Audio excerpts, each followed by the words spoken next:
Hello, dear brothers and sisters. Bonjour mes frères et sœurs, soyez les bienvenus à cette émission spéciale enseignée à la manière du Sauveur avec Dieter F. Uchtdorf du Collège des 12 Apôtres qui préside cette réunion.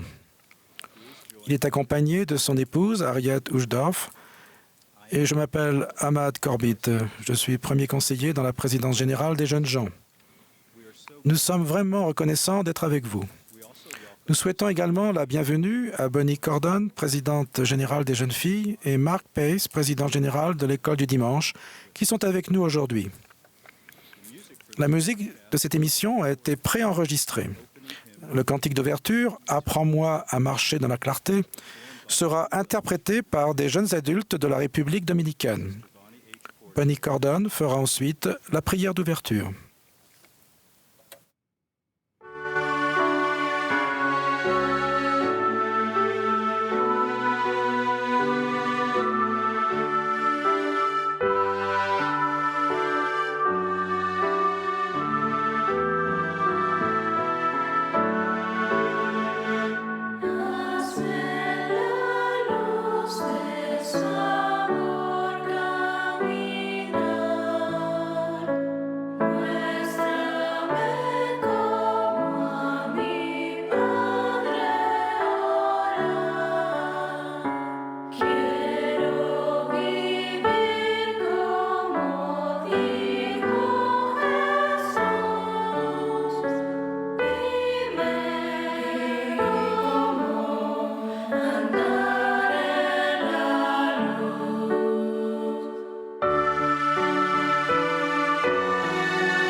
Notre bien-aimé Père Céleste, c'est avec joie que nous sommes réunis pour entendre l'un de tes merveilleux apôtres, Dieter F. Uchtdorf.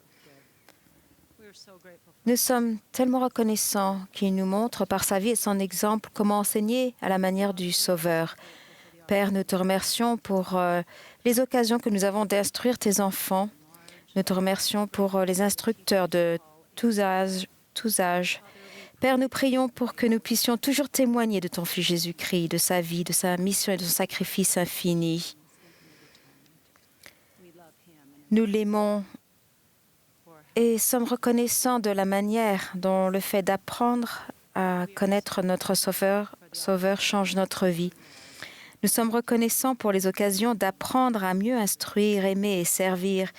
Et merci de nous aider à toujours nous efforcer de mieux connaître le Sauveur.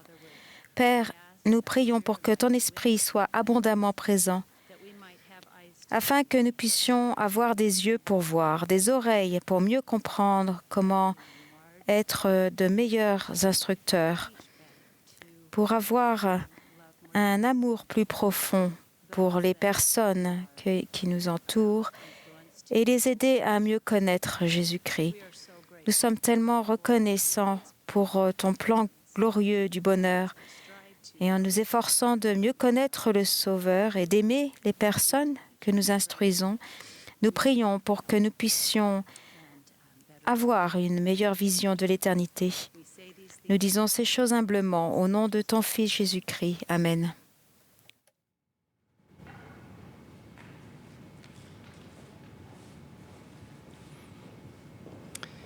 Thank you for that. Merci pour la magnifique interprétation de ce chant et cette merveilleuse prière. Nous commencerons en regardant une vidéo montrant des instructeurs du monde entier racontant comment ils enseignent à la manière du Sauveur. Cette vidéo illustre le fait que nous sommes tous des instructeurs, quelle que soit notre situation. Après la vidéo, nous aurons le plaisir d'entendre Frère Uchtdorf. Après le discours de Frère Uchtdorf, un chœur multiculturel d'Utah interprétera « Quel fondement ferme ». Mark Pace offrira ensuite la prière de clôture. Dieter F. Uchtdorf a été appelé au Collège des 12 apôtres le 2 octobre 2004. Il est le premier apôtre à avoir été ordonné au XXIe siècle. Il a été conseiller dans la première présidence pendant 10 ans et est autorité générale depuis 1994. Sa femme Mariette et lui ont grandi en Allemagne. Ils ont 2 enfants, 6 petits-enfants et 6 arrière-petits-enfants. Sœur Corbett et moi soutenons Frère Uchtdorf depuis longtemps et l'admirons profondément, ainsi que sa femme. Nous sommes inspirés par l'enthousiasme et la joie de l'Évangile qui émanent d'eux. Depuis qu'il préside le conseil exécutif de la prêtrise et de la famille, j'ai eu l'honneur de travailler plus étroitement avec Frère Uchtdorf et de voir comment le Seigneur guide ses serviteurs et utilise leurs talents et leurs dons magnifiques. Frère Uchtdorf, nous vous remercions pour votre manière chrétienne de diriger et pour votre amour. Nous sommes impatients d'écouter le message que vous donnerez après la vidéo. Frère Uchtdorf.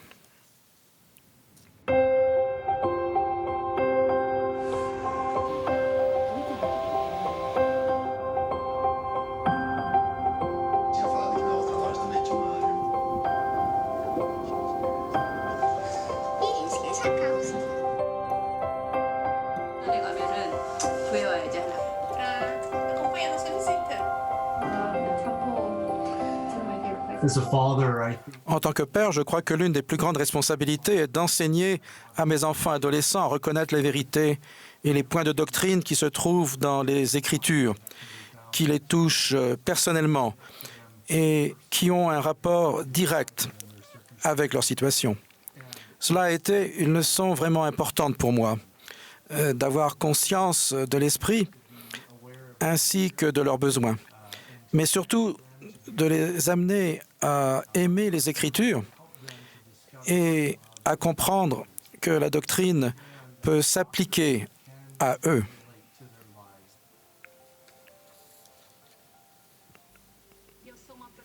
Je suis instructrice du séminaire au Brésil. Lorsque j'ai commencé à enseigner le séminaire, je voulais vraiment être une bonne instructrice et que mes apprenants soient réceptifs à tout ce que j'enseignais. Donc, j'ai réfléchi à différentes méthodes pédagogiques, des leçons, des vidéos, des jeux. Et un jour, un apprenant faisait la prière d'ouverture et il a demandé à ressentir l'esprit pendant la leçon. Et bien sûr, c'est tellement évident, n'est-ce pas? On l'entend tout le temps. Mais à ce moment-là, cette prière m'a transformée. Et je me suis dit, les apprenants ont besoin de ça. Ils sont ici pour ressentir l'esprit. Je suis instructeur à la primaire. J'ai beaucoup d'enfants dans ma classe.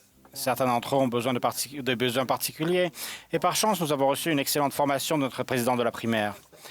Elle nous a appris que tous les enfants n'apprennent pas de la même manière. Certains sont très tactiles et d'autres ont besoin de toucher ou de faire quelque chose. Certains sont très visuels, hein, etc. Donc, nous, les 3 frères qui enseignons cette classe, nous nous efforçons vraiment de prier et de réfléchir à la manière de passer du stade où les enfants grimpent les uns sur les autres ou se penchent à la fenêtre, au stade où ils apprendraient vraiment des choses sur le Sauveur et des choses qui leur permettraient d'être impliqués et présents en classe. Et nous avons eu une merveilleuse expérience avec ces enfants, avec des leçons vraiment passionnantes.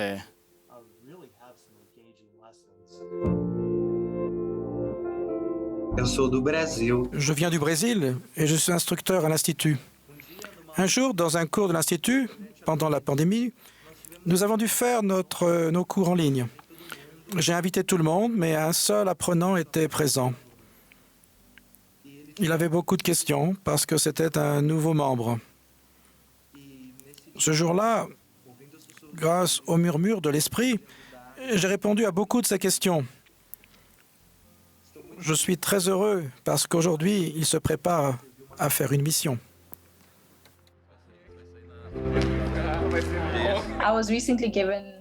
On m'a demandé récemment de faire un discours sur une période très difficile de ma vie, où j'étais en deuil. J'ai décidé de préparer ce discours en me concentrant sur l'exemple du Sauveur. J'ai réfléchi aux nombreuses périodes de tristesse que le Sauveur a connues et à la manière dont il les a surmontées. J'ai compris, en me concentrant sur lui et sur la manière dont il a fait face à ses situations personnelles, que tout ce que j'avais vécu avait vraiment été pour mon bien. J'ai aussi compris que tout ça est la preuve que nous avons un Père céleste aimant, qui nous aime d'une manière parfaite, quelle que soit notre situation. Dans mon enseignement, j'en suis venue à demander aux apprenants plus d'exemples. Je voyais des liens lorsque nous parlions d'un point de doctrine, puis je demandais aux jeunes filles de trouver des liens. Par exemple, j'avais demandé à une jeune fille « Où vois-tu le Sauveur dans la Sainte Seine ?» Nous venions juste de parler de la Sainte Seine et tout d'un coup, elle a fait le lien en répondant que lorsque nous regardons la table de Sainte Seine, c'est son corps que nous voyons. Malgré ses 17 ans, elle n'avait jamais fait le lien avec le Sauveur. Et elle a eu cet éclair de pensée. Et suite à cela, le fait de me préparer de cette manière m'a permis de voir davantage le Sauveur et d'en parler plus naturellement.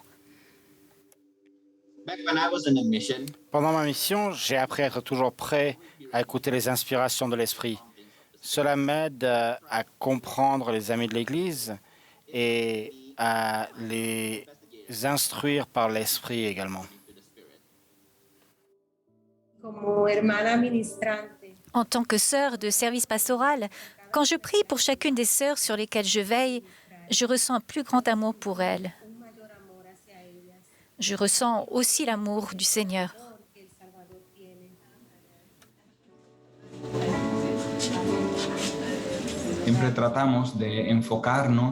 Nous essayons toujours de nous concentrer sur Jésus-Christ.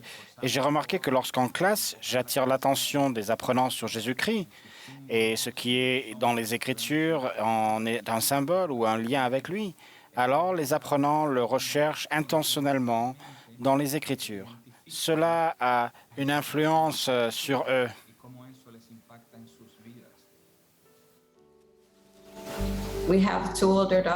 Nous avons 2 filles qui participent beaucoup à notre étude de Viens et suis-moi, mais notre 3e fille était un peu timide et participait peu. Pendant la semaine, j'ai remarqué qu'elle faisait des dessins de ce dont nous avions discuté.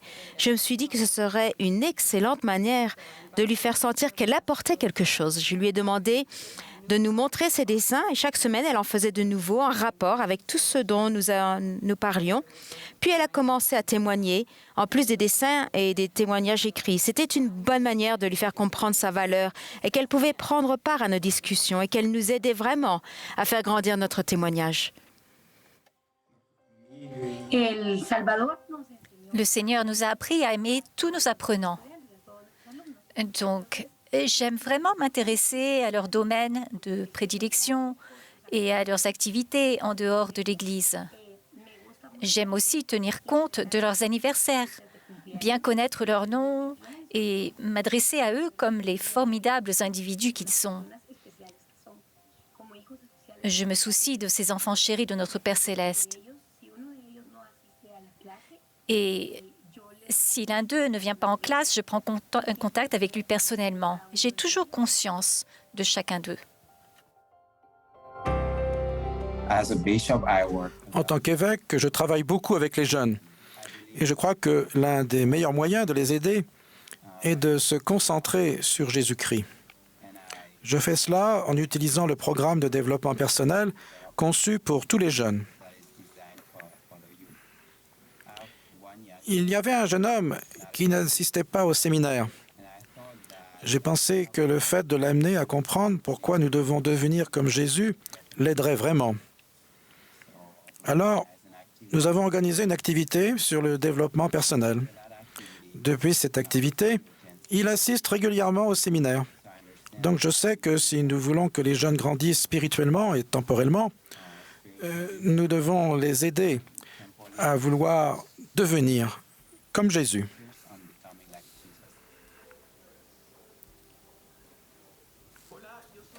Bonjour, je suis un instructeur à la primaire. J'instruis des enfants. Je viens du Guatemala. Ils sont tous différents et certains sont parfois hyperactifs.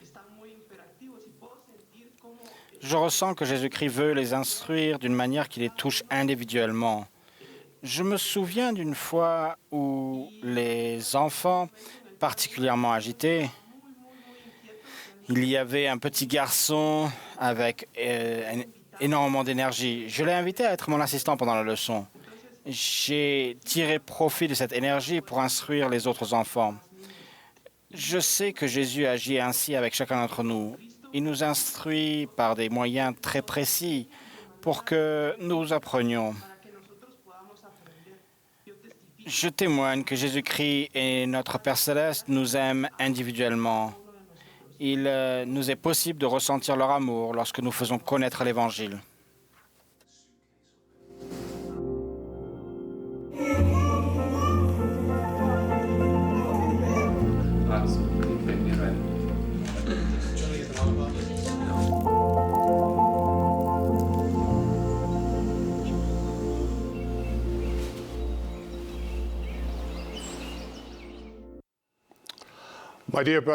Mes chers frères et sœurs, mes chers amis, quel merveilleux moment d'être réunis et d'avoir regardé ensemble cette magnifique vidéo nous montrant comment les membres de l'Église et les gens du monde entier enseignent des personnes de tout âge et de toute génération à la manière du Sauveur.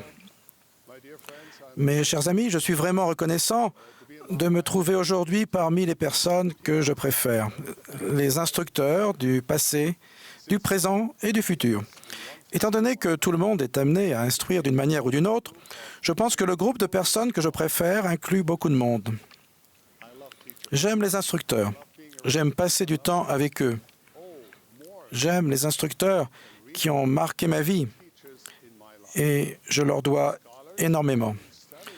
Depuis des centaines d'années, les érudits ont étudié ce qui fait la qualité d'un instructeur et ont proposé, mis en avant et publié leurs théories sur les expériences d'apprentissage réussies. Nous avons tous la bénédiction d'apprendre grâce au plus grand instructeur de tous les temps, Jésus-Christ. Au cours des 2000 dernières années, je crois qu'il ne s'est pas passé une seule seconde sans que, quelque part dans le monde, ces enseignements n'aient été chéris, étudiés, médités, répétés et mis en application. Et n'est-ce pas là le but de tous les instructeurs? Avoir une influence positive durable, être une bénédiction dans la vie des autres et en voir la portée s'étendre bien au-delà d'une leçon ou d'une salle de classe. Jésus de Nazareth a eu exactement ce genre d'influence dans le passé, là dans le présent et l'aura dans l'avenir. Alors, qui d'autre pouvons-nous étudier? Si nous apprenons grâce à lui, nous nous améliorerons non seulement en tant qu'instructeurs, mais nous progresserons également considérablement en tant qu'êtres humains, et ce, quelle que soit notre situation dans la vie. C'est donc pour moi un privilège et un honneur de vous parler aujourd'hui du Sauveur, car la meilleure façon de devenir un meilleur instructeur est de devenir un meilleur disciple de Jésus-Christ. Quand j'étais pilote de ligne, chaque fois que je m'installais dans le siège du commandant, mon objectif principal était de faire en sorte que mon équipage, mes passagers et moi parvenions à destination en toute sécurité. Cet objectif exigeait de la concentration et de la vigilance. Avec cet objectif à l'esprit, les pilotes effectuent une série de vérifications avant le vol, répètent les procédures de sécurité et examinent le bon fonctionnement et la fiabilité mécanique des instruments de vol. Chaque élément de la liste de contrôle a été vérifié par le pilote des centaines, voire des milliers de fois. Un pilote confirmé ne suppose jamais que, puisqu'il a volé des centaines de fois, il n'a plus besoin de procéder aux vérifications avant le vol, ou qu'il peut les effectuer à la hâte. Les vérifications effectuées avant le vol obligent le pilote à rester concentré sur les éléments essentiels qui en garantiront le bon déroulement. De la même manière qu'un pilote a un objectif précis, les instructeurs de la parole de Dieu en ont un, celui de rapprocher les âmes du Christ. Chaque fois que nous avons l'occasion d'enseigner, cet objectif doit être au premier plan dans notre esprit. En tant qu'instructeurs, disposons-nous d'une liste de contrôle pour nous aider à nous concentrer sur notre objectif sacré? Oui. Ce mois-ci, l'Église de Jésus-Christ des Saints des Derniers Jours publiera une version révisée du manuel enseigné à la manière du Sauveur. C'est un guide pour toutes les personnes qui enseignent l'Évangile, tant au foyer qu'à l'Église. Il sera disponible en 70 langues sur l'application Médiathèque de l'Évangile. Des exemplaires imprimés seront disponibles dans les mois à venir. Ce manuel s'inspire de la vie et des enseignements de Jésus-Christ afin d'être un guide et une inspiration pour nous, les instructeurs. Il nous aide à nous concentrer sur le fait d'enseigner à sa manière. Le manuel enseigné à la manière du Sauveur sera une source d'aide pour tous ceux qui enseignent. Il fournira de l'inspiration et des instructions aux parents, aux voisins, aux frères et sœurs de service pastoral, aux missionnaires et à tous les disciples de Jésus-Christ. Être disciple signifie aimer les autres, prendre soin d'eux, leur faire du bien et les élever. Et cela implique d'enseigner. En d'autres termes, si vous essayez d'aimer et de servir comme Jésus l'a fait, vous êtes un instructeur. Et enseigner à la manière du Sauveur est fait pour vous et pour moi. J'espère que ce sera un trésor pour vous, que vous soyez nouveau dans l'enseignement ou que vous enseignez depuis de nombreuses années. La troisième partie du manuel enseigné à la manière du Sauveur contient une auto-évaluation, une liste de contrôle, si vous préférez, pour nous aider à être plus concentrés dans notre rôle d'instructeur. Cela conduira à l'introspection, révélera les angles morts et suscitera l'inspiration sur les moyens de nous améliorer. Cette liste est aussi utile pour les instructeurs que la liste de vérification l'est pour les pilotes. Si vous me permettez de m'asseoir à côté de vous dans le cockpit, pour ainsi dire, j'aimerais effectuer avec vous une vérification préalable à l'enseignement. Je vous invite à sortir un bloc-notes imaginaire et à réfléchir à la façon dont vous vous évaluerez sur chaque élément. Cette auto-évaluation peut être une grande bénédiction aujourd'hui et chaque fois que vous vous préparez à enseigner à la manière du Sauveur. Le premier élément de notre liste de contrôle est « Concentrez-vous sur Jésus-Christ ». C'est l'occasion de se demander si le Sauveur est vraiment au centre de notre enseignement. Réfléchissez aux questions suivantes. Jésus-Christ est-il au centre de ma leçon, quel qu'en soit le sujet? Est-ce que je mets en avant l'exemple de Jésus-Christ? Est-ce que j'aide ceux que j'instruis à reconnaître l'amour, le pouvoir et la miséricorde du Seigneur dans leur vie? Est-ce que j'aide ceux que j'instruis à ressembler davantage à Jésus-Christ? Ce sont des questions profondes. Rendons-nous à l'évidence. L'Évangile est si vaste que l'on pourrait passer toute une vie à l'étudier et à peine en effleurer la surface. Imaginez peindre une cible aussi grande et large que le côté d'un gigantesque bâtiment en bois qui représenterait l'étendue de l'Évangile. Nous avons tous nos passe-temps préférés dans l'Évangile, des choses qui nous intéressent. Il peut s'agir de certaines périodes historiques, de programmes de l'Église, de sujets doctrinaux ou d'un verset d'Écriture. Nous pourrions nous concentrer principalement sur ces choses que nous aimons. Mais aussi grande que soit la cible de l'Évangile, le centre de la cible sur lequel nous ne devons jamais oublier de nous concentrer est petit. Ce centre ne nous a pas été donné par le biais de commentaires, de sondages d'opinion ou de débats.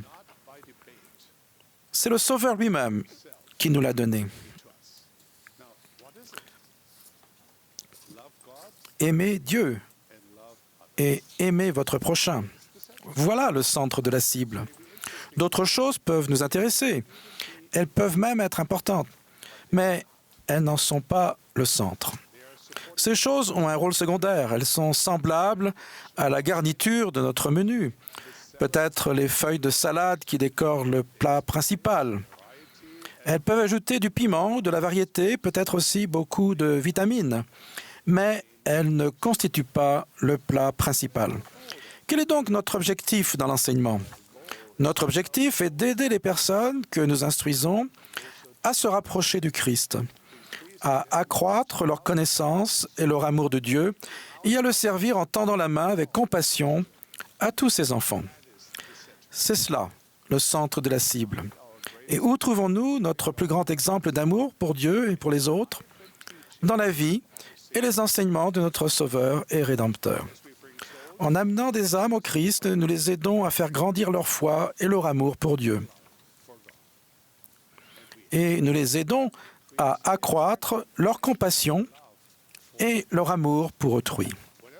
Chaque fois que nous sommes tentés de nous éloigner du sujet et de nous laisser distraire par un autre thème qui nous intéresserait, nous devons nous demander: Jésus-Christ est-il au centre de ma leçon, quel qu'en soit le sujet? Est-ce que ce que j'enseigne aide les autres à faire grandir leur amour pour Dieu et à montrer cet amour en aimant et en rendant service et en mettant en pratique les enseignements du Sauveur? En tant qu'instructeur, nous pouvons parler avec la langue des anges, divertir, émerveiller, amuser et étonner. Mais si nous n'avons pas réussi à nous concentrer sur Jésus-Christ, nous avons regardé au-delà de la marque. Et notre enseignement n'est que l'ombre de ce qu'il devrait être. Concentrez toujours votre enseignement sur notre Sauveur et Rédempteur Jésus-Christ. Le deuxième élément de la liste de contrôle est aimer les personnes que vous instruisez. Cet élément de la liste de contrôle nous permet de réfléchir à nos motivations en tant qu'instructeurs et il nous rappelle de garder nos cœurs tournés vers l'amour et la valorisation de ceux que nous instruisons. Voici quelques questions à prendre en considération. Est-ce que je m'efforce de voir ceux que j'instruis comme le Seigneur les voit? Est-ce que je m'efforce de connaître ceux que j'instruis et de comprendre leur situation personnelle, leurs besoins et leurs forces? Est-ce que je prie nominativement pour chacune des personnes que j'instruis? Est-ce que je crée un cadre sûr où chacun est respecté et sait que sa participation est importante? Est-ce que je trouve des moyens appropriés d'exprimer mon amour? J'ai entendu parler d'une femme qui était une excellente professeure au lycée. Elle avait passé des années à mûrir sa méthode d'enseignement et avait eu une influence positive et importante dans la vie de ses élèves au lycée. Elle savait parfaitement gérer les élèves de ce groupe d'âge. Une année, elle a participé à un programme de cours d'été où elle a instruit des élèves beaucoup plus jeunes et bien différents, des enfants de 5 ans. Bien sûr, les enfants étaient excités et pleins d'énergie, tandis qu'ils entraient dans sa salle de classe. Ils étaient bruyants et riaient aux éclats, criaient, couraient entre les bureaux et se poursuivaient les uns les autres. Pour ramener l'ordre dans la salle de classe, ce professeur a utilisé sa voix d'enseignante, qui fonctionnait bien avec les lycéens pour les amener à se calmer et à s'installer à leur place. Mais que s'est-il passé? Un grand silence a empli la salle. Les enfants ont immédiatement arrêté ce qu'ils faisaient et les yeux écarquillés se sont précipités vers un bureau libre. Tous, sauf 2. Le premier enfant, une petite fille, s'est effondrée sur le sol et s'est mise à sangloter. L'enseignante n'avait pas ressenti la moindre colère envers elle. Mais la petite fille avait cru qu'elle avait fait quelque chose de très grave et a fondu en larmes. Le deuxième enfant, un petit garçon, a regardé l'enseignante avec crainte et s'est précipité vers la sortie, où il a disparu dans le couloir à une vitesse fulgurante. L'enseignante s'est demandé s'il reviendrait un jour, d'ailleurs. Ce jour-là, elle a appris une leçon importante. Les techniques qu'elle utilisait auprès des adolescents ne fonctionnaient pas bien auprès d'enfants très jeunes. Vous et moi pouvons aussi en tirer une leçon. Chaque personne que nous instruisons est un enfant de Dieu et a une personnalité unique. Les voyons-nous tels que notre Père céleste les voit, comme des personnes uniques avec leurs propres pensées, sentiments, épreuves et difficultés? Sommes-nous en train de créer un cadre d'apprentissage sûr où chacun se sent en sécurité et accepté? Quelle que soit notre langue maternelle, les personnes que nous instruisons savent-elles que nous parlons le langage universel de l'amour? Savent-elles que nous les apprécions, que nous avons de la compassion pour elles et que nous les respectons? Le Sauveur a passé une grande partie de son temps avec les parias et les personnes rejetées par la société. Il aurait pu les sermonner et les condamner. Au lieu de cela, il les a accueillis à bras ouverts, guéris et réconfortés. Oui, il leur a enseigné à aller de l'avant, à ne plus pécher. Mais face aux malades, aux pécheurs et aux personnes ayant un handicap, il a parlé et agi avec amour, compassion et respect. Il voit chacun de nous comme des fils et des filles de Dieu, du Dieu Tout-Puissant, non pas inférieurs à lui, mais dotés du potentiel éternel de marcher à ses côtés dans la gloire. Le grand écrivain chrétien C.S. Lewis a fait écho à cette vision lorsqu'il a enseigné « C'est une chose sérieuse que de vivre en compagnie de Dieu et de déesses potentielles.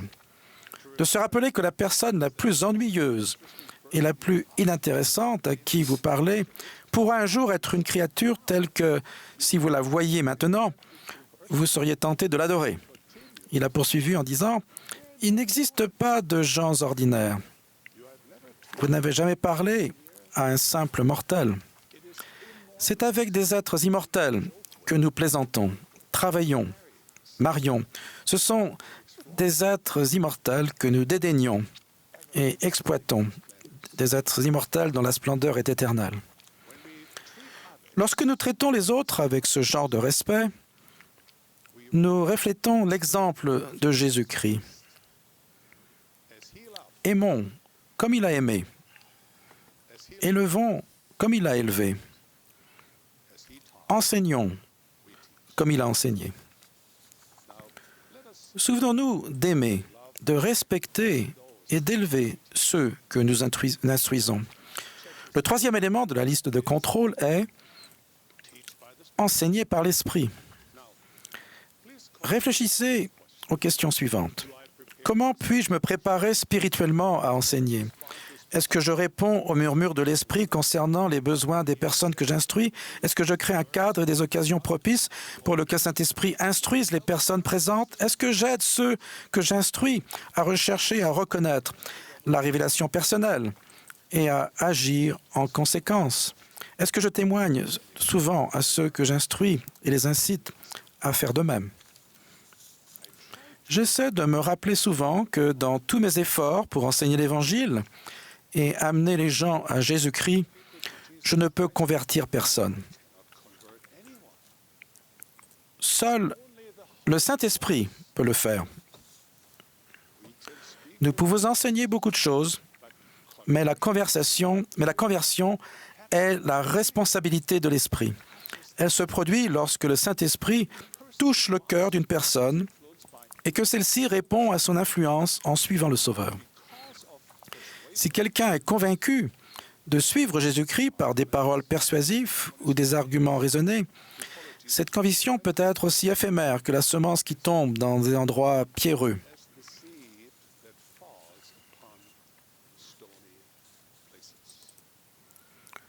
Notre tâche n'est pas de convertir. Ce n'est pas notre responsabilité. Quelle est notre tâche? Enseigner la bonne nouvelle de Jésus-Christ et son évangile qui a été rétabli à notre époque.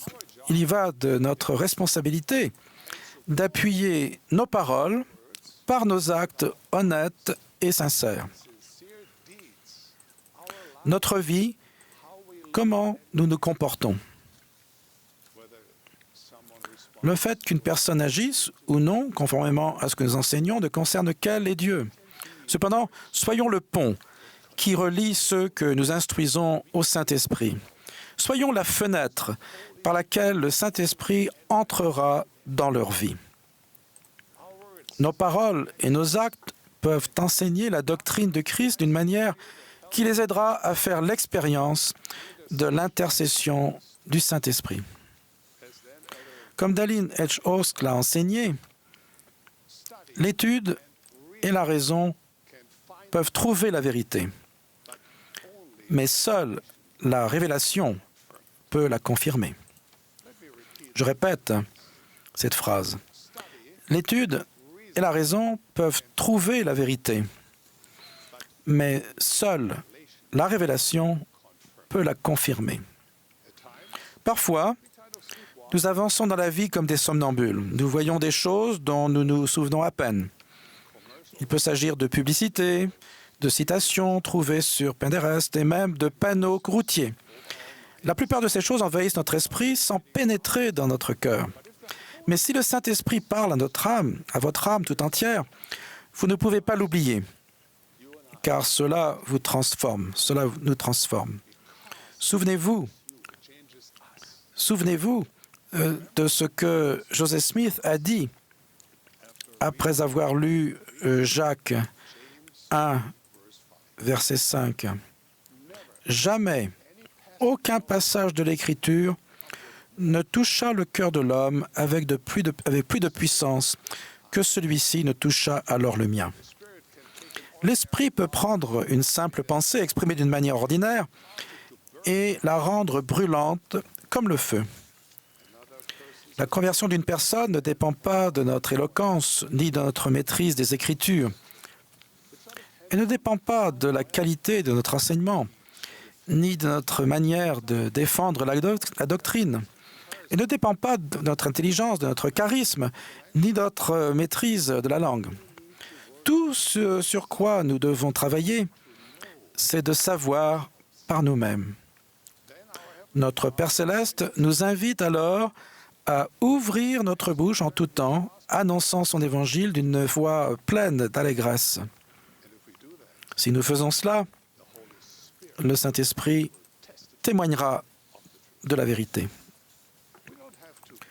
Nous n'avons pas à être quoi que ce soit de plus ou de moins que ce que nous sommes. c'est-à-dire des enfants de Dieu et des disciples de Jésus-Christ.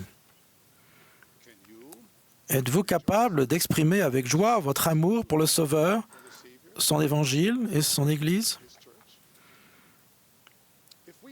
Si vous faites votre part, l'Esprit fera la sienne. C'est ainsi que nous enseignons par l'Esprit. Le quatrième élément de notre liste de contrôle est enseigner la doctrine. Bien sûr, il ne s'agit pas de n'importe quelle doctrine, mais de la doctrine que Jésus-Christ a reçue de son Père. Le Sauveur a déclaré « Ma doctrine n'est pas de moi, mais de celui qui m'a envoyé. »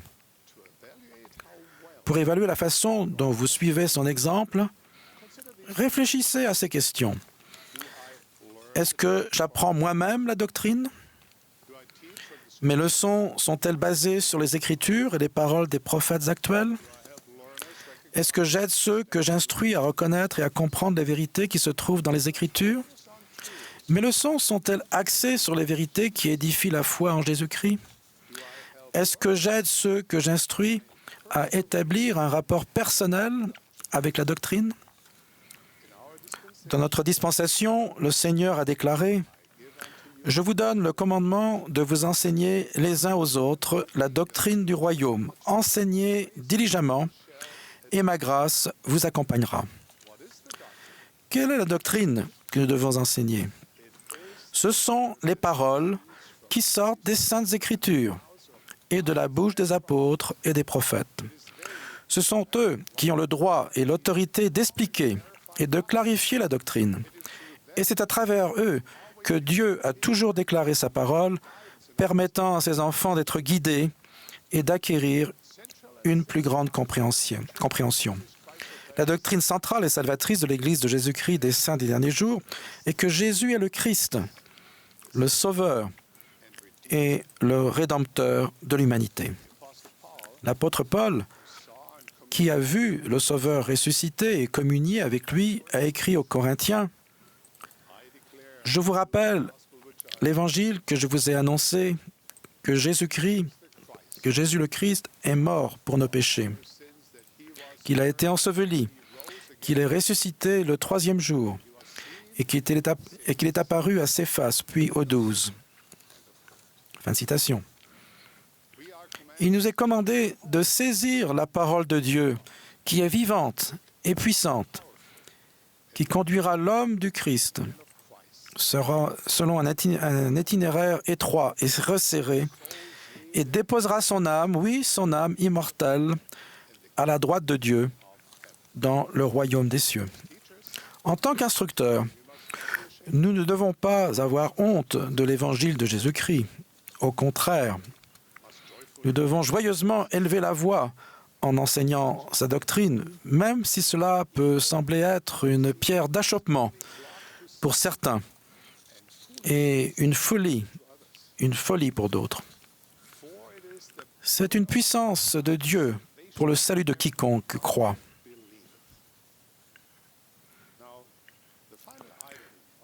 Le cinquième élément de la liste de contrôle est favoriser un apprentissage diligent. Cet élément est un rappel que l'enseignement diligent que nous assurons n'est que la moitié de l'équation. L'autre moitié, qui est peut-être la plus importante à long terme, est l'apprentissage diligent de ceux que nous instruisons. Voici quelques questions pour nous aider à évaluer si notre enseignement diligent mène à un apprentissage diligent. Est-ce que j'aide ceux que j'instruis à assumer la responsabilité de leur apprentissage?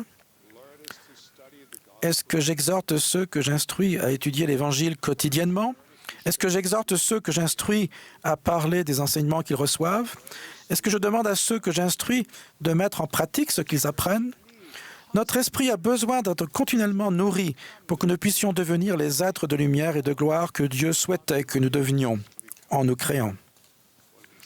Lorsque nous étudions les paroles des prophètes de Dieu et méditons à leur sujet, nous buvons de l'eau vive et nous faisons un festin de la parole du Christ. Il ne suffit pas d'en lire les mots.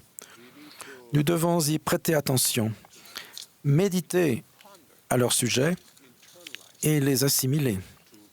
Pour paraphraser un prophète, enseignez l'Évangile à un homme et il sera béni pour un jour. Apprenez à un homme à se faire un festin de la parole de Dieu et à établir un lien avec le Saint-Esprit et il sera béni pour la vie. C'est par ce processus d'inspiration et de révélation personnelle que nous édifions notre vie sur le roc de notre Rédempteur. C'est alors que l'Évangile de Jésus-Christ peut devenir une ancre de l'âme. Enseigner l'Évangile est important. Il est tout aussi important d'enseigner aux autres de s'adonner à la prière, de rechercher l'Esprit et de mettre en application ce qu'ils ont appris. C'est aussi important. Mes chers frères et sœurs, amis bien-aimés et précieux instructeurs, et vous êtes tous des instructeurs, nous sommes tous des instructeurs. Je vous remercie pour votre fidélité et votre désir de faire le bien. Merci pour les nombreuses heures que vous passez à vous préparer, à servir et à enseigner l'Évangile avec joie. Je vous invite à étudier le nouveau guide « Enseigner à la manière du Sauveur » et à utiliser l'auto-évaluation pour vous rappeler votre objectif. En nous saisissant de la parole de Dieu et en enseignant aux autres à faire de même, et en le faisant à la manière du Sauveur, nous montrons notre amour pour Dieu et pour nos semblables êtres humains. En avançant sur ce chemin étroit et resserré, nous prenons part au plus saint des appels, qui consiste à conduire notre âme immortelle et celle des autres à la droite de Dieu, dans le royaume des cieux,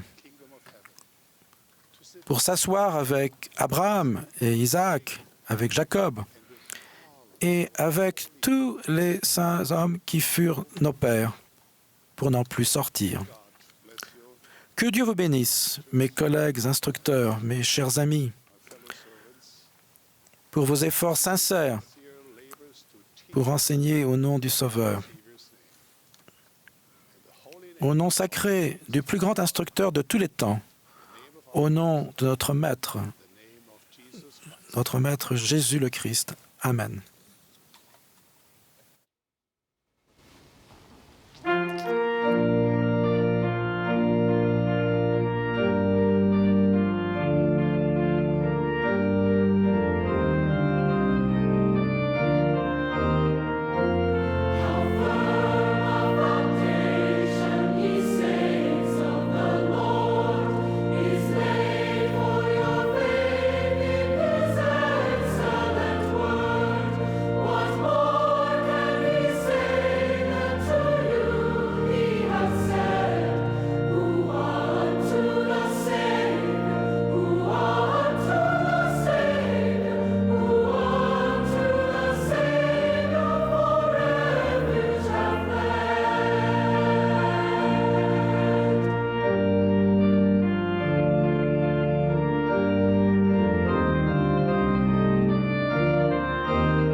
Notre très cher Père Céleste, nous sommes tellement reconnaissants pour l'occasion que nous avons eue aujourd'hui de pouvoir être présents et d'entendre le frère Hurdorf lorsqu'il nous a enseigné à propos du maître enseignant et qui nous a aidé à prouver comment nous pouvons être de meilleurs enseignants dans notre royaume. Nous sommes reconnaissants pour ce privilège et pour ce que nous avons appris.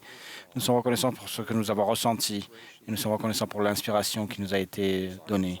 C'est notre désir, Père Céleste, de suivre tes enfants, en tant que tes enfants, d'enseigner l'Évangile de façon plus efficace dans nos foyers, dans nos opportunités à l'Église et au séminaire et à l'Institut et dans tous les domaines de notre vie, que nous puissions suivre l'exemple du Sauveur et enseigner en son nom et à sa manière. Nous sommes reconnaissants pour cette nouvelle ressource que nous avons d'enseigner à la manière du Sauveur afin qu'il soit présent. Nous avons hâte de le recevoir et de l'enseigner et de l'utiliser. Et en apprenant à enseigner à ta manière. Nous t'aimons, Père Céleste. Nous aimons l'Évangile. Nous sommes tellement reconnaissants pour cela. Nous te remercions pour l'honneur que nous avons eu de ce moment et l'esprit que nous avons ressenti. Et nous exprimons cela avec beaucoup d'amour. Au nom de Jésus-Christ. Amen.